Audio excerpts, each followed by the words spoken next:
Hey, welcome to the Deep Dive. We're all about digging into complex topics and pulling out those essential insights, basically giving you the shortcut to being truly clued in. Today, we're embarking on a really fascinating journey into a powerful ancient narrative. It's a story from the biblical book of Esther, specifically chapter 3. And what's incredible is how many, profound echoes this ancient account holds for us, right here in the modern world. It really does. It's a story packed with intrigue, the chilling dynamics of power, and a plot that escalated with terrifying speed. It really morphed from just a personal slight into a full-blown national crisis. Right. So our mission today is to unpack this pretty dramatic account, understand its timeless lessons, and then explore how these ancient truths can, well, illuminate our decisions, encourage integrity, and maybe even strengthen our resolve and faith today. Okay, let's unpack this. So the story picks up not long after a pretty pivotal moment, actually. There's this Jewish man named Mordecai, and he had actually saved King Ahasuerus' life in a previous turn of events. Yeah, major act. Totally. Yet, despite that heroism, the king does something, well, kind of unexpected. He promotes an entirely different man, Haman, an Agagite, the text says, to this position of immense power, like above all the other princes. And what's truly chilling here is how Haman's rise immediately shows a fatal flaw in him. This is a guy with a really volatile mix of insecurity and just unbridled ambition. And that combination, as we're about to see, is way more dangerous than any political skill. And that detail that he's an Agagite, that's actually crucial if you know the historical backdrop. It immediately signals this deep, almost like ancestral conflict. It hints at what's about to explode. Okay, right. And with this promotion came a decree. Everyone in the king's service had to bow down, show reverence to Haman. But Mordecai, our Jewish character, well, he had other ideas, didn't he? He certainly did. When the king's servants tried to enforce it, daily, pressing him, asking why he's ignoring the king's command, he just told them straight up, I'm a Jew, and he refused to bow. That's a massive risk right there. It is. A huge risk. And it's rooted in something much deeper than just defiance, Mordecai's refusal, it wasn't really disrespect to the king, per se. It was this profound statement about his identity, his principles, a commitment with deep roots for him as a Jew. He wouldn't offer that kind of reverence to any man if it compromised his faith or identity before God. So it wasn't just convenience. No, not at all. It was pure conviction. And this is where the story takes a really dark, kind of unexpected turn. Haman sees Mordecai refusing to bow, and he isn't just, annoyed. The Bible literally says he was full of wrath. Boiling with rage. Exactly. Just absolutely furious. But instead of just punishing Mordecai alone, Haman's anger immediately, escalates. Right. It does. Dramatically. He finds out Mordecai is Jewish, and suddenly his personal problem, his bruised ego, turns into this genocidal obsession. Precisely. If you connect this to the bigger picture, Haman's wounded pride, his personal need for vengeance, it immediately metastasizes. It blows up into this horrific, comprehensive plan to destroy all the Jews. Not just in the capital, but throughout the entire kingdom of Ahasuerus. Wow, the whole kingdom. The whole kingdom. And he even casts pur, which means lots, to determine the exact date for this horrific plan. It lands on the 13th day of the 12th month, Adar. It's almost this detached, superstitious way to schedule mass destruction. Chilling. Then Haman goes to King Ahasuerus, but with this really cunning, manipulative argument.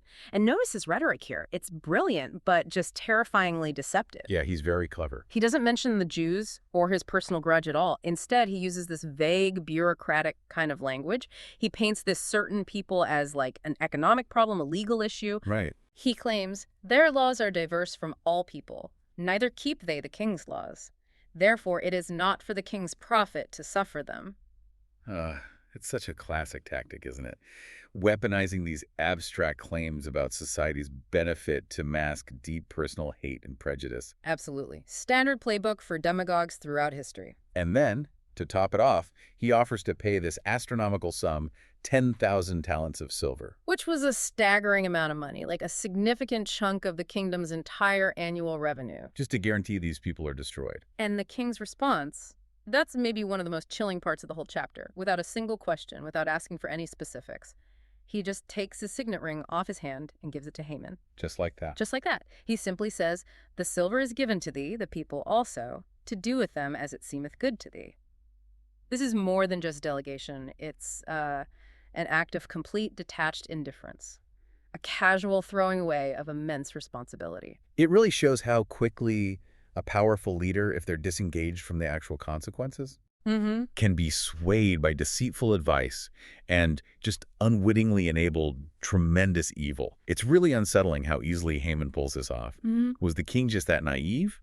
Or maybe something else was going on? That's a great question. I mean, the text doesn't spell it out explicitly, but it definitely suggests a ruler who maybe prioritizes convenience or perhaps fears seeming weak over critical thinking and justice. Yeah. He's operating on this level of detachment that just makes him incredibly vulnerable to anyone with a persuasive, even if sinister, agenda. Okay, so the decree is then swiftly drafted, Uh-huh. sent out to all 127 provinces. It's this horrifying command. Yeah. Destroy, kill, annihilate all Jews, young, old, little children, women, all in one single day. And adding insult to injury, their property, their spoil was to be taken as prey, looted. It was awful. The post went out rapidly. The text says, hastened by the king's commandment. The decree was published right there in the palace city, Shushan. And then you get this truly chilling final image. While the city of Shushan was perplexed. Confused, disturbed. Exactly. Confused, disturbed by this news. The king and Haman, they just sat down to drink. Wow. That contrast just speaks volumes about the cold, detached nature of abused power. That final image, the city perplexed, while the architects of its fear sit down for drinks. Yeah. Yeah, that really hits hard. It just perfectly captures that cold, detached nature of power when it's abused. And it leaves us with this stark, undeniable question. What are the echoes of this ancient crisis in our own modern world? What does this all mean for us today? Exactly. And when we talk about those echoes, I think one of the loudest, clearest warnings this chapter screams out is about unchecked power. Haman's rapid rise was almost immediately followed by pride, vengeance, and this extreme abuse of authority. Right. It reminds us that, character matters so much more than position. Position without character, that can become a grave danger. And it's not just Haman. Think about the king's almost casual giving away of responsibility, handing over his signet ring without even one question. That created the vacuum that Haman so readily filled. Yeah. It highlights how systemic danger often comes not just from active evil, but from, a passive failure of leadership. That's such a crucial point. It's not just the villain, but also the complicity or maybe just the indifference of those in power. And we also see how quickly hatred can spread. I mean, Haman's personal grudge against one guy, Mordecai, Yeah. it just ballooned into a national crisis, threatening an entire people. Mm-hmm. His ability to convince the king to basically approve genocide just highlights how bias and prejudice, if you leave them unchallenged, can rapidly grow into full-blown injustice. Mm-hmm. Systemic evil, even. Yeah. And that's a stark warning for all societies, isn't it? Whether it's national policy or corporate culture or even just within our own communities. Absolutely. And this raises an important question for us, for you listening. Mm-hmm. Are we paying attention to the intent behind people's words, not just the surface meaning? Haman didn't tell the king, hey, I want to kill the Jews because one guy slighted me. No. Right. He used that vague bureaucratic language. He framed them as this problematic, unprofitable group. Yeah, not for the king's profit. Exactly. So we need to be highly cautious, really skeptical Hmm? of flattery and manipulation in our own lives, both as leaders and just as individuals. Yeah. Don't let your influence outpace your wisdom. This applies everywhere. Business deals, political talk, even how we scroll through stuff online. I always got to ask, what's the real agenda here? Mm-hmm. You do. But let's talk about Mordecai for a sec. His faithfulness came at a significant cost. Refusing to bow wasn't convenient, not at all. And it definitely triggered a backlash that threatened not just his life, but the lives of all his people. Yeah, the stakes couldn't have been higher. But it showed this unyielding commitment to his principles, to his identity. Doing the right thing, standing on conviction, it often involves significant risk. True integrity, it seems, sometimes demands a really heavy price. Absolutely. Standing firm in your convictions, maybe at work or in the culture around you, even in personal ethics, it might bring opposition. And you might feel like you're the only one standing sometimes. Yeah. But the story suggests it's always better than compromise. This encouragement to obedience, even when it's difficult, even when it's potentially costly, that can really strengthen our resolve, our commitment to ethical principles. It reinforces our trust in maybe a larger purpose. It reminds us they're principles worth standing for, even when the immediate cost just seems way too high. And the story also offers this really potent cautionary tale about personal offense driving public policy. Haman's whole reaction stemmed from this deep resentment that just totally warped his judgment. It's such a powerful reminder that personal revenge should never, ever be disguised as, outrageous action or allowed to dictate broad policy that impacts huge numbers of people. Yeah. When leaders let personal grudges drive their decisions, the outcome can be just catastrophic for countless innocent lives. For sure. And finally, that detail, the city Shushan was perplexed. That speaks volumes, doesn't it? It really does. People on the ground, they recognize something wasn't right, even if they couldn't stop it immediately. And that connects so powerfully to our modern world.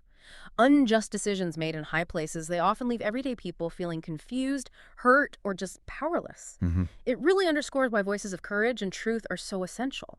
We need people to speak out when things are clearly wrong, to help others see what's really happening behind, the official statements or the spin. Yeah, it's a call to stay discerning, right? Even when those in authority seem to be acting with total impunity. Exactly. Keep your eyes open. So our deep dive into Esther chapter 3, it really warns us how quickly power can be abused, how prejudice can be weaponized with just clever words, and how standing with integrity can, provoke extreme retaliation. But it also plants those seeds of hope, doesn't it? It reminds us that even when you're facing an overwhelming threat, the courage of just one person standing firm in their faith and their conviction, that can be the very first step toward deliverance. It reminds us of the enduring power of conviction, even when the odds seem completely stacked against you. Yeah, absolutely. So as you reflect on this powerful, maybe slightly disturbing story, consider this. Have you ever found yourself in a situation where standing firm in your convictions, like Mordecai did, could actually make all the difference, even if you knew it came at a significant cost?